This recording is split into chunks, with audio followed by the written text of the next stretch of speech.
8월 8일 로마서 10장 5절에서 13절 말씀으로 구원을 받으리라는 말씀 묵상하겠습니다.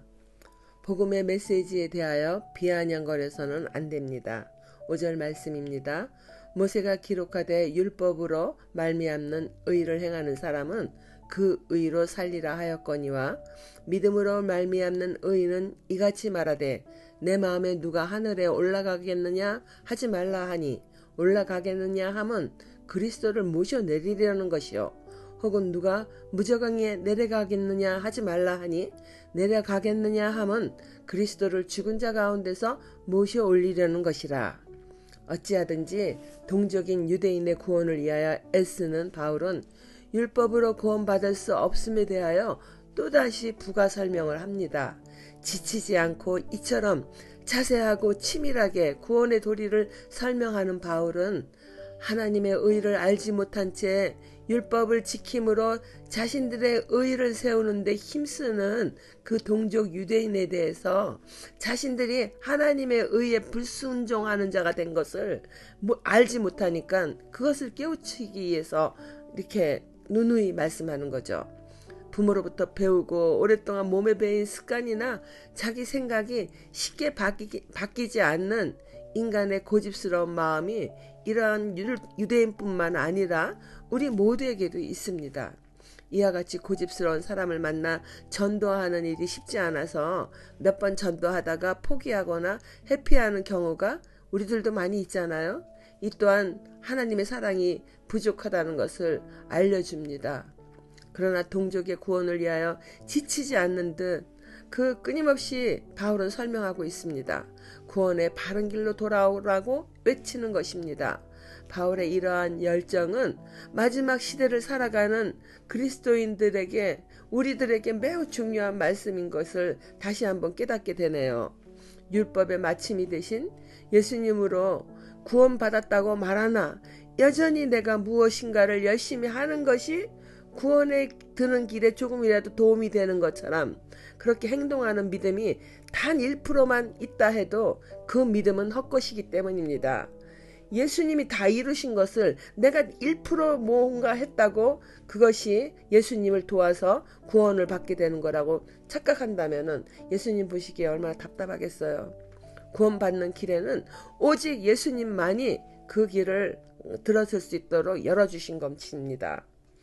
우리는 믿음으로 구원받아 오직 주께 감사하고 찬양하며 그분의 뜻을 따라 살아가야 할 뿐이에요. 감사하다고 하면서 여전히 내가 이만큼 충성하오니 이만큼은 복을 주시기 바랍니다 하는 마음이 조금이라도 그렇게 남아있다면 그렇게 이유 있는 행위로 충성한다면 그건 충성이 아니죠. 구원받은 자의 도리가 아닙니다. 유대인들이 레위기 18장 5절의 말씀인 너희는 내 규례와 법도를 지키라 사람이 이를 행하면 그로 말미암아 살리라 나는 여호와이니라 라고 이렇게 말씀한 것을 듣고서는 율법을 지켜 행하고 의롭게 되기 위하여 해마다 찾아오는 절기마다 그렇게 끊임없이 동물에 피 흘리는 제사를 드려야 했잖아요. 그런데 예수님은 그것을 단번에 치루어 주셨습니다. 유대인은 의의 법인 율법을 쫓아 살아갔지만은 율법이 요구하는 데까지 절대적으로 이르지 못하기 때문에 늘 동물의 제사를 드려야 돼요. 유대인뿐만 아니라 세상 그 누구라도 율법을 온전히 이룰 사람이 없기 때문에 동물의 제사를 매일 드리지 못한다면은 마음의 죄책감으로 또 남아있겠죠. 그런데 예수 그리스도께서 세상 죄짐을 지고 율법의 요구대로 사망하시고 하나님의 권능으로 다시 살아나심으로 우리에게 영생의 소망을 가질 수 있도록 보여주신 거예요. 로마서 9장 31절에도 말씀했잖아요. 의의 법을 따라간 이스라엘은 율법에 이르지 못하였다고요. 우리가 오직 예수 그리스도를 따라감으로 우리가 의에 이르게 되었습니다. 믿음으로 취하게 되는 하나님의 의를 믿지 못하는 무지한 유대인들은 계속해서 누가 하늘로 부활하여 올라가겠느냐 또는 누가 무저갱이에 내려가겠느냐 하며 세상 모든 사람들을 위하여 죽으시고 부활하신 예수 그리스도의 행적을 비아냥거리며 계속 무시할 뿐입니다.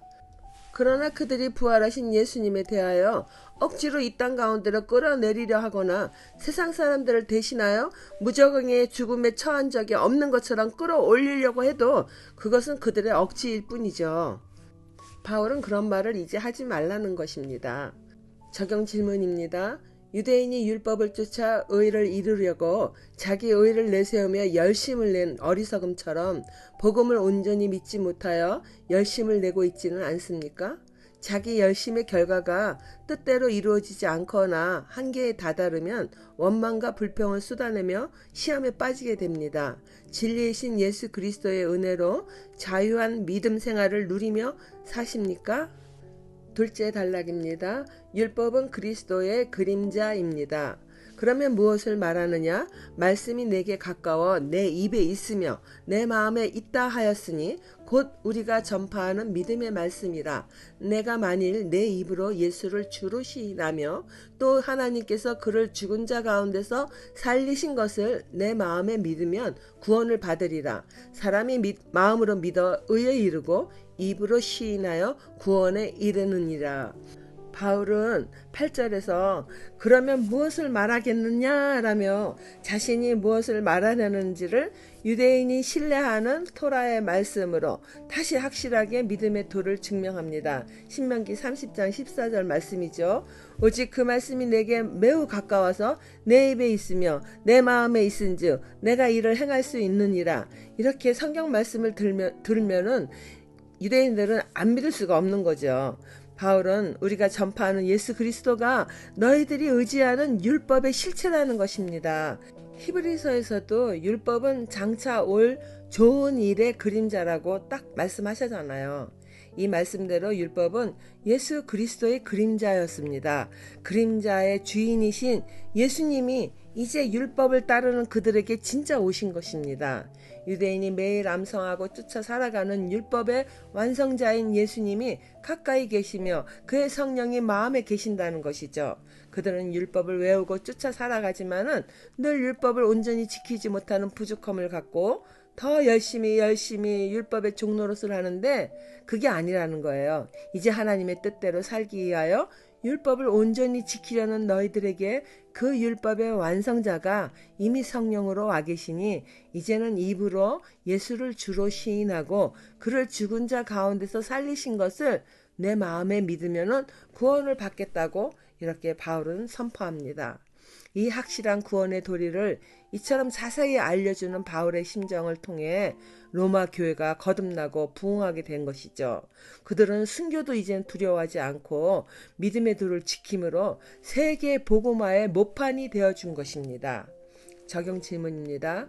그림자는 희미하여 정확하게 누구인지 알 수 없듯이 성령으로 말미암지 않고는 예수 그리스도를 확실하게 알 수 없습니다.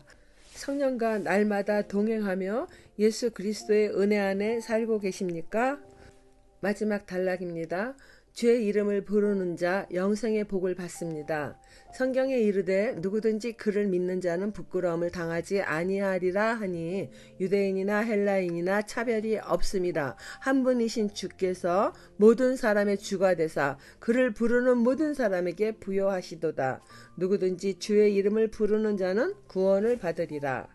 하나님은 유대인이나 헬라인이나 차별하지 않는 분이십니다. 주를 믿는 사람들은 남녀노소나 빈부귀천을 가리지 아니하시고 누구나 구원의 길로 인도하시는 분입니다. 그분은 믿는 자에게 구세주가 되어주시고 자신을 찾는 자에게 풍성한 은혜를 주시는 분입니다. 풍성한 은혜 중 가장 귀한 은혜는 바로 구원의 길에 들어섰다는 것입니다. 때로는 실수하고 넘어지지만은 두렵고 떨림으로 구원을 이루어 가려고 하는 자들에게 하나님은 끝까지 포기하지 아니하시고 지켜주시며 인도하여 주시니 이것이 큰 은혜입니다. 적용 질문입니다. 나는 매 순간 주를 바라며 주의 이름을 부릅니까? 혹은 나의 필요할 때만 갈급하여 주를 찾을 뿐 평상시에는 주를 잊고 살지는 않습니까? 기도하겠습니다. 하나님 아버지, 성령님을 보내주셔서 예수 그리스도의 모든 것을 확실하게 믿고 따를 수 있도록 알려주시니 감사드립니다. 믿음의 눈으로 성령님을 알게 하시고 그분과 동행하는 삶을 살게 하시니 원치 않는 상황이나 어려운 순간이 찾아와도 넉넉히 이기며 살아가기에 힘쓰겠습니다. 날마다 성령으로 충만할 수 있기를 예수님 이름으로 기도드립니다. 아멘.